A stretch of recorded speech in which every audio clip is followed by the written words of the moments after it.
Alan Moore is a controversial figure in comics, almost as controversial as Steve Ditko, except they aren't really that controversial. Everyone loves them, both of them, for wildly different reasons. They're both curmudgeons, they're both hermits and geniuses. Weird similarities for guys on very opposite points of the political spectrum. But you have to understand both of these men and their unique views on Capes comics and their politics for the true origin of the Watchmen. Hi, I'm Dan Umpton. Kiz Doomcastiat Ipsos Doomcast? Well, I do. This is the Doomcast.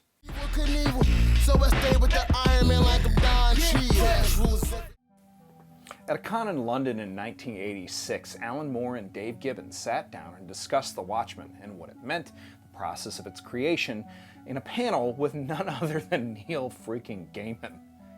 I'll drop the link into the video, but it's a fantastic read, whether you're a fan of the comic originally or just the TV show and movie of The Watchmen. Moore basically saw Ditko's characters from Charlton comics that were just sitting there, purchased by but unused by DC, and he started working on originally a murder mystery story called Who Killed the Peacemaker?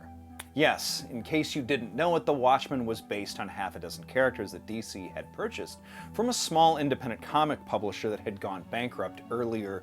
And most of those characters, well, a lot of them had been created by Steve Ditko, the same artist who created Spider-Man and Doctor Strange. And at this point in the mid-80s, Ditko he wasn't really around. He worked a little bit here and there, but he didn't go to conventions, he didn't go to interviews, and he wasn't really consistently working for a major comic publisher. He was sort of like the Yoda of comic books if Yoda was an arch-conservative. But the farther Moore got into his own world building as things progressed, he pitched the concept to the DC president at that time, which was the legendary Dick Giordano, who was a Batman artist for a very long time. And Dick just didn't want them to get too extreme with these characters that he himself had actually worked with at Charlton Comics. So Alan Moore was the sort of Obi-Wan Kenobi of comics at that point. The mid-80s were Alan Moore's freaking time. You know how big Michael Jackson was in music in the 1980s? Alan Moore was that big, but in comics. But instead of a single glove, he had the snake cane. And instead of... there's really not a lot more to that metaphor at all. But what you have to understand is that Alan Moore despised Ditko's far-right objectivist politics, even as he revered Ditko's incredible skill, and he intentionally was using Ditko's characters to make, in his own words, a very anti-Reagan statement. Not anti-American, but kind of anti-American. Grant Morrison, Garth Ennis, Warren Ellis, Tom King, John Hickman, all of these guys are giants in their field now, and they all owe their asses to Alan Moore. So Moore went to work on changing them.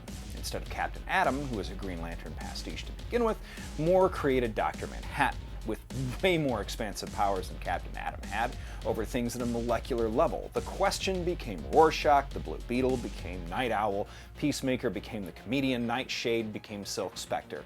A lot of people think that these characters in The Watchmen are directly analogous to major DC characters, like the Justice League, and they aren't in any way whatsoever. Sure, Night Owl is something kind of like Batman, and Rorschach is something sort of like Batman, and Silk Spectre is a little like a female Batman. All of these characters were profoundly inverted from their original Charlton creations, and without a whole lot of alteration either.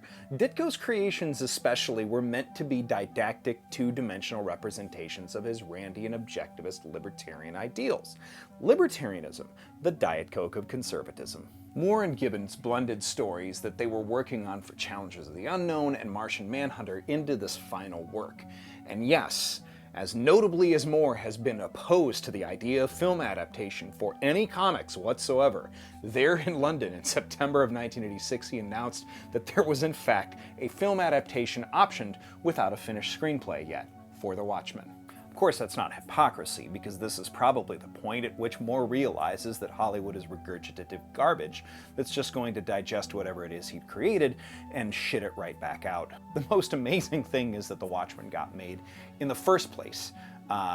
DC greenlit a book that Alan and Dave were working on that they were pretty sure they were not going to allow. It included full frontal male nudity, overt political overtones from the get-go, strong critiques of American foreign policy, domestic policy, wanton violence, and all without any major known characters from DC Comics at all, with the intent of packaging it in the future into a single volume that it could retail in bookstores in a mall. The Watchmen isn't as much a commentary on superheroes in real life as it is on American politics, culture, and power. Moore and Gibbons dissected things as mundane as American architecture, men's fashion, American street design, etc., covers based on Grateful Dead albums, just to build this very fictional but very familiar world.